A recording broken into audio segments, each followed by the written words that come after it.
Alhamdulillahi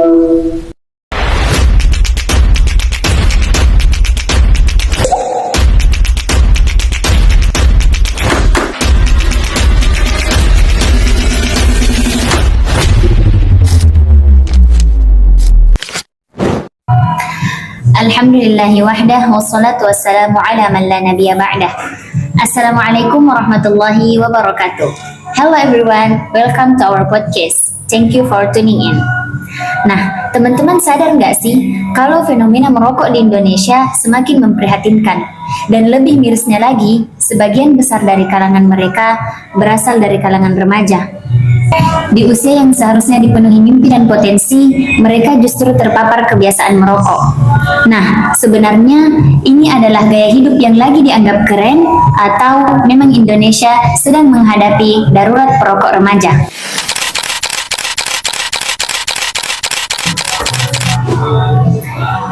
Jadi teman-teman, mari kita mengupasnya dari sudut pandang epidemiologi. Bersama saya, Nur Faiza sebagai host, dan tentu saja ditemani oleh rekan-rekan saya. Ada saudari Mutmainnah M sebagai fact checker, dan ada saudari Marsha Dwi Aulia sebagai health explorer, dan ada saudari Nurul Fadila sebagai solution maker. Nah, terlebih dahulu kita akan membahas tentang konsep dasar epidemiologi. Nah, yang di sini mungkin kita bisa mulai dari pengertian epidemiologi itu dulu. Coba silakan. Jadi pengertian dari epidemiologi itu adalah ilmu yang mempelajari tentang frekuensi, distribusi, dan penyebaran penyakit yang ada di masyarakat. Oke. Selanjutnya tujuan epidemiologi itu sendiri apa sih sebenarnya? Baik, tujuan yang saya ketahui ya, ada beberapa. Yang pertama itu Mungkin bisa didekatkan dulu mic-nya. Oh iya, supaya pemirsa lebih mendengar. ya betul. Ya guys. Tujuan yang saya ketahui itu agar lebih mengetahui sebab akibat dari penyakit tersebut. Iya, Kayak misalnya apa yang mengakibatkan Iya, jadi harus ada penyakit. sebab dan akibatnya. Iya, kayak yang kedua itu supaya mengetahui lebih alamiah terkait penyakit tersebut juga. Oke, riwayat alamiah. Dan sebagai penyimpanan data sih, karena kan Karena EPID kan berbasis data ya. Iya, betul. Pencari fakta. Oke. Selanjutnya setelah pengertian tadi tujuan, sekarang ruang lingkup epidemiologi. Ruang lingkup epidemiologi itu ada 6E. Yang pertama itu ada etiologi, edukasi, terus efikasi, efektivitas, terus efisiensi dan evaluasi. Jadi memang dievaluasikan ya setelah ruang lingkupnya ini yang terakhir memang harus dievaluasi kembali tindakan intervensi yang kita ambil. Jadi teman-teman, di akhir episode nanti kami akan mengadakan sesi segmen mitos atau fakta. Jadi stay tune till the end ya. Nah, sebagai seorang mahasiswa, tentu kita tidak boleh berbicara berdasarkan opini dan asumsi pribadi. Setiap pembahasan perlu didukung oleh data yang valid. Nah, agar memiliki gambaran yang lebih jelas, mari kita mendengarkan langsung paparan dari saudari Mutmainnah M. Silakan.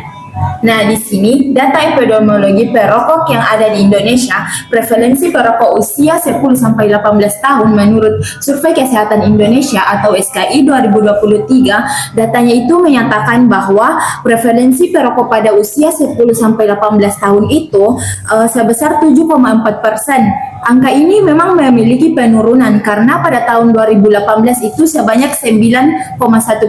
Namun meskipun mengalami penurunan sebesar itu, tetapi ini masih di bawah keinginan Kementerian Kesehatan, harusnya itu 5,4%. Nah, di sini teman-teman saya akan menunjukkan prevalensi perokok usia 10-18 tahun di Indonesia pada tahun 2023 menurut Survei Kesehatan Indonesia. Ini teman-teman, coba kita amati bersama-sama. Di sini ada pada tahun 2018 itu 9,1%.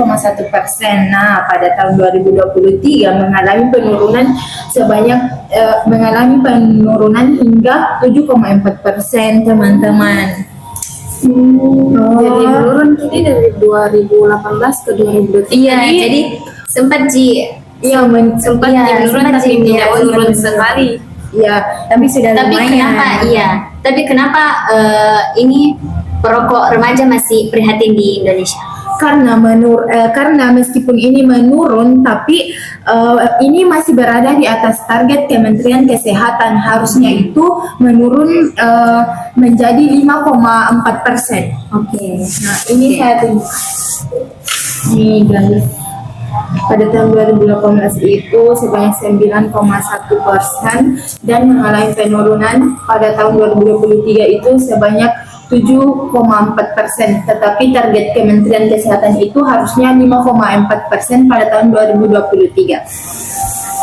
Kondisi ini menunjukkan bahwa perilaku perokok pada remaja masih menjadi prihatin di Indonesia, bahkan di lingkungan masyarakat dan memerlukan perhatian yang khusus, teman-teman. Di sini teman-teman ada jumlah perokok aktif di Indonesia. Kementerian Kesehatan melaporkan pada tahun 2023 itu terdapat sekitar 70 juta jiwa perokok aktif di Indonesia. Dari data tersebut, sekitar 7,4% merupakan remaja yang berusia 10-18 tahun. Nah, ini menunjukkan Miris, ya? Iya, sangat miris. Ini menunjukkan hal bahwa jutaan anak di Indonesia ini telah terpapar kebiasaan merokok sejak usia dini. Jadi mereka masih berusia 10-18 tahun itu sudah jutaan yang 10 merokok. sampai 18 tahun itu rata-rata SMP SMA enggak sih? Iya, yang masih di bawah umur sudah terpapar yang namanya rokok, dan itu sangat memprihatinkan ya di Indonesia ini. Nah, bagaimana kalau kita bahas lagi tentang data perokok keseluruhan, total data perokok yang aktif di Indonesia? Ya, silakan. Nah, jumlah perokok aktif di Indonesia itu menurut Kementerian Kesehatan pada tahun 2023 itu ada 70 juta jiwa perokok aktif di Indonesia. Nah, jadi dari sekitar 70 juta jiwa itu ada 7,4% merupakan anak dan remaja berusia 10-18 tahun, teman-teman. Sangat miris ya. Iya. Nah, dari data yang kita dengarkan tadi, tentu sangat miris ya perokok remaja di Indonesia. Tapi sebenarnya apa sih dampak yang dapat berefek pada kesehatan remaja itu sendiri? Mari kita dengarkan dulu dari Saudari Marsha. Silakan. Oke. Nah, pada ilmu epidemiologi itu ada konsep trias epidemiologi yang membahas itu agent, host, dan environment.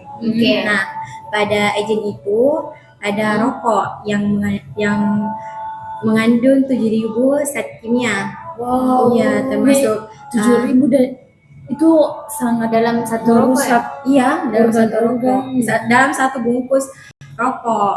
Mereka tidak mengetahui bahwa merokok itu sangat berdampak bagi kesehatan mereka. Iya, karena mereka kan masih kecil. Iya. Jadi mereka tidak tahu. Terus apapun karena itu rasa penyakit. penasarannya